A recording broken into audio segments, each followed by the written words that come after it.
I'm Sean Fay, and this is my AP Environmental Spanish mini capstone project. And the product that I'm coming forth with is a snowboard, and I'm going to go through both I'm going to go through how it's transformative, how it's feasible, its scalability, and its environmental impact. So to begin, to see what problem does this innovation try to solve and how does it solve its problem. So there's an issue within the entire industry of snowboarding in which snowboards aren't recyclable. For the most part, they're made out of a number of different types of plastics, but typically they're lined with a form of polypropylene, and because it's melted into the wood that's in the base of the snowboard, they can't be recycled. And due to this, there's an issue with and a very large market for recyclable snowboards.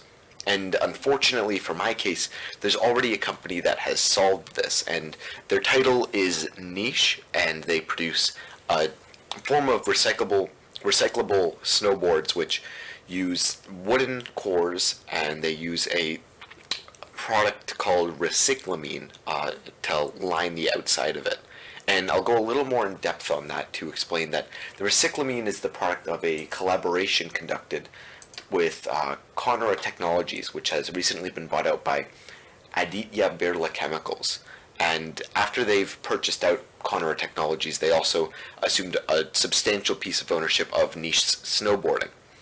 And through this company, Conora Technologies, was able to develop a product that involves both carbon fiber, which carbon fiber is already a form of plastic that is woven into a fiber, and then they've melted another form of low-density polypropylene into it so that it can have that slick texture that they usually have in the polypropylene that's melted into the wood on a normal snowboard.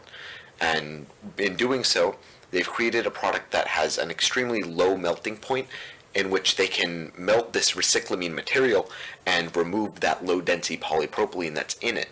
And through this, they can walk out of it with both that original piece of carbon fiber in the same condition and strength it was as in its original state, as well as that polypropylene in another form in which it can be melted down and reused again as if it was normal polypropylene. And we can see that this solves the problem because it's recyclable and it's also using wood, and there's no plastic being fused into the wood, which means that this wood can be recycled like any other form of wood, or it could even be composted. And yeah, it solves that problem. And I think because this is such a clear solution, it's sort of a question to many people as to why it hasn't already begun to enter the market. And I think that's what the primary strategy of this is going to be, not necessarily creating something that's more innovative because an innovative solution has already come to light. Instead, I'm going to focus primarily on how should this be properly marketed. To describe the stage of the innovation and how revolutionary it's going to be, I believe that the innovation that's already been made with the recyclamine is extremely innovative. It solves an issue that has existed in the snowboarding industry, and I think it has the ability to be revolutionary among snowboarders. I mean, I'm personally not an enormous snowboarder myself, but in my past, I've gone snowboarding, and I always see these other brands of snowboards that are made out of plastic, and the plastic's good. I mean, you can bounce around on it, maybe if you're good at snowboarding, you can do tricks on it, but that's certainly not for me, and you can certainly go down a mountain on that piece of plastic. And to make something out of primarily wood and with a minimal amount of plastic in it seems impossible. But if you're able to do that for a cost that is very comparable to the cost of a normal skateboard, you have a product that's going to entice a lot of people. And then secondly, we can demonstrate the feasibility of the innovation and provide evidence that the team has tested or demonstrated the innovation. Now, the effectiveness of recyclamine, particularly in comparison to other plastic substitutes, has already been proven a large number of times. The recyclamine has been lab tested a large number of times and has proven to be it's able to maintain a large number of its properties, particularly in regards to durability after it's recycled, which is something that when products are recycled they typically lose. So when you recycle a fabric, typically that fabric won't be as strong because it's had to be taken apart and then reprocessed and put back together again.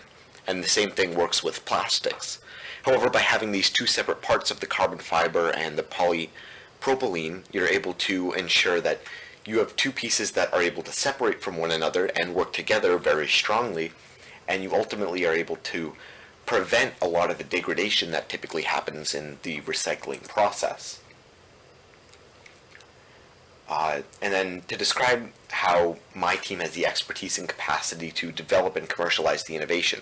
Now, this is primarily where I'm going to stray away from that niche company that already exists. Now, niche has really cornered the market in terms of making a product for a fairly competitive cost that is able to do the job. It has extremely good reviews online from a large number of different snowboarding review pages, and it seems to be a competitive and comparable product. But the issue seems that they do not commercialize the product right, and they fail to market it properly. So one of the key elements you want to go for here is you want to invest in the product, particularly in its marketing. And in doing so, you're able to charge more for the product.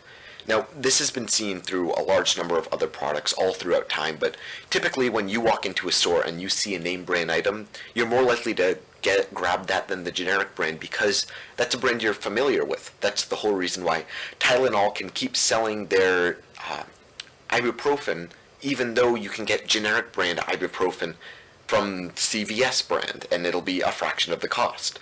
Everyone knows that Tylenol brand name.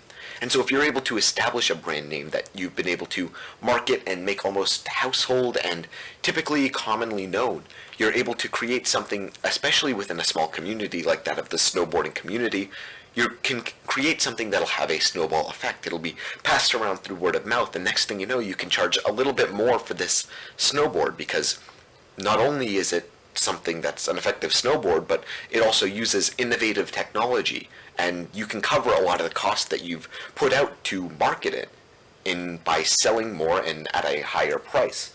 And in doing so, you can assemble a team that markets it extremely aggressively.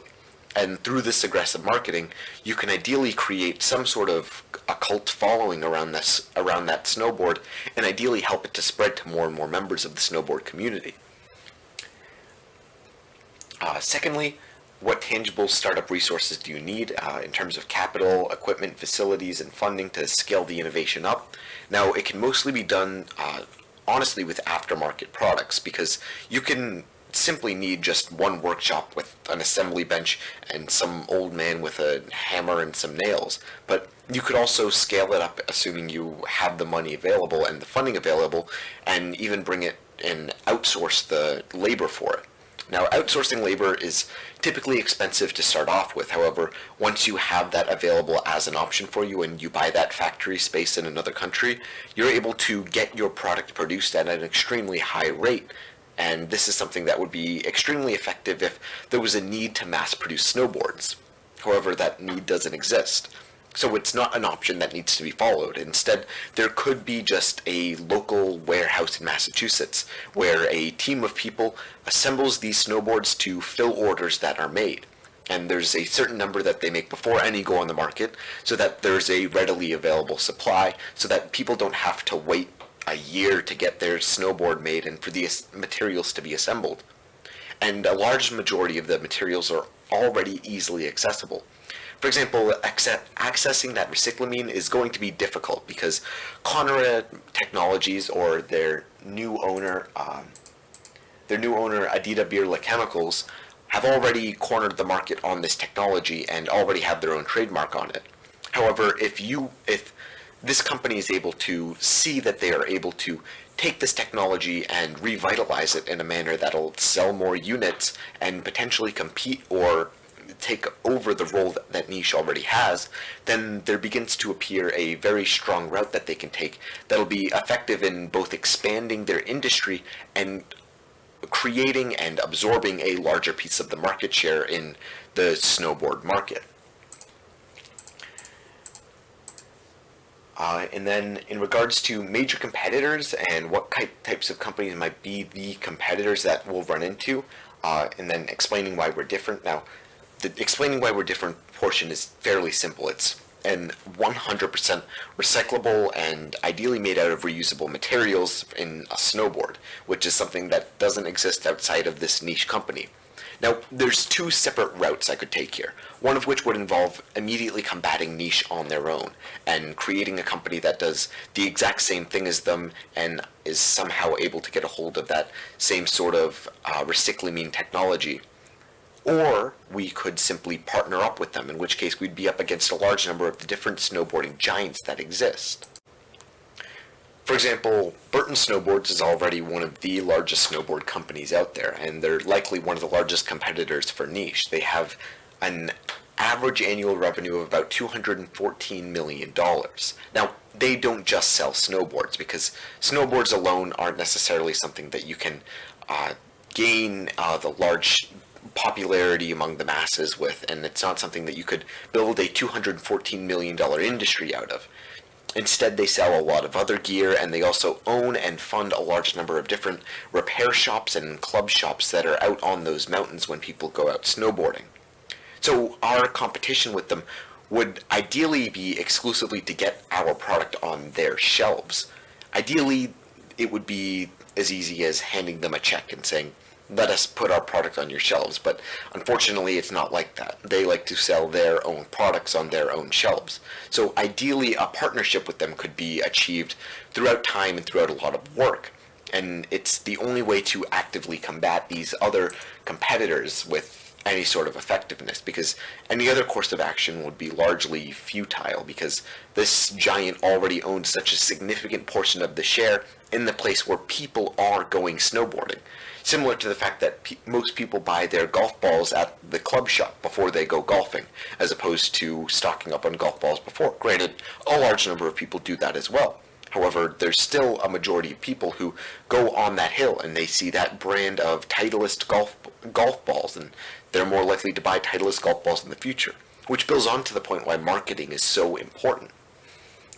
And then next of who are the customers and why would they pay for the innovation, they're going to be snowboarders, and ideally through successful marketing we can help to do some campaign that'll show that these snowboards, in being recyclable, are going to help to preserve the mountains. I think the idea of preserving the mountains is a really strong foothold to set forth, because it'll be something that appeals to the snowboarders, because if you're to tell them that due to climate change there will be more erratic weather and you might no longer have your great winters in which you can shred the slopes all throughout the winter, they might see some motivation in wanting to buy something that's renewable instead of something that's designed to be used and then thrown away and can't be recycled. And by showing them exactly how the snowboard production line works, you could ideally get more people interested in the product.